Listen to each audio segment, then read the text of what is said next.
Hi, my name is Raquel Taylor, and the topic of my discussion today is ending the stigma of mental illness. I chose this topic because it's something that I'm very passionate about. I have a family history of mental illness. My grandfather was schizophrenic. He also suffered from bipolar disorder, anxiety, paranoia, and he was clinically depressed. Growing up, I had a decent relationship with my grandfather. He exposed me to culture, he bought me hundreds of books, he invested in my education, he took me on adventures. But he also showed me that really difficult side of mental illness. There were times when he was paranoid. There were times when he thought the federal government was after him. He believed in conspiracy theories. He threw out all of the televisions from the house one time. He burned them because he believed he was being watched. He also would try to quiet his mind by doing things with his hands. Painting was one of the things that he did. But he would paint unusual objects, rocks. He was in and out of institutions throughout my life. And, my parents were very involved with his care, so I learned a lot in this process. I also learned to be compassionate, which is why I feel so strongly about ending the stigma on mental illness. People can't help when they're mentally ill.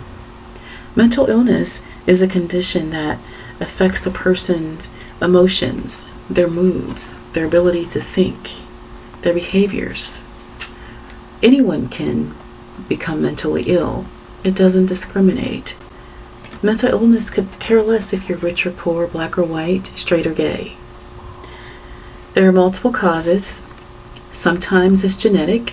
Sometimes it's brought about by trauma. Other times there's a chemical imbalance in the brain that causes it. There are more than 200 different types of mental health conditions. I've named a few, but there's some that you probably don't think of, like ADHD, there's post-traumatic stress syndrome, postpartum blues. Chances are you probably know someone, if you haven't struggled yourself, with a mental health condition. Let's throw out some shocking facts. 1 in 5 adults in America, 1 in 5, suffers from some form of mental illness. So if you've got a core group of friends, one of you out of the 5 may be suffering from some type of condition. 16 million people are currently suffering from depression. 16 million people. And 42 million people are suffering from anxiety. I saw something really interesting on TV the other day. I saw where former TV host Carson Daly admitted that he suffers from anxiety. And I also heard on the radio one of my favorite personalities, Charlemagne the God, suffers from anxiety, and he sees a therapist every Friday. While I'm really happy to hear celebrities finally starting to admit that they struggle from these different conditions, we really need to work harder at erasing the stigma. It can be pretty powerful. Only 60% of people who are struggling from some type of mental health condition seek help. And that's because they are shamed by the stigma that is attached to it. Not only are they labeled schizo, crazy, loopy, loony, lazy, what have you, people assume that they're dangerous. They're criminalized. The Los Angeles jail is full of people who are struggling with mental health conditions. People assume that they can't do their work. They're passed over for promotions. It's not an easy life, and I can certainly understand why people are fearful about coming forward. But we have to do more to help.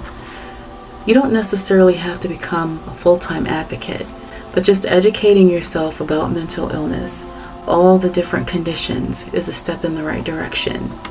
There is an organization, NAMI, N-A-M-I. It's the National Alliance on Mental Illness.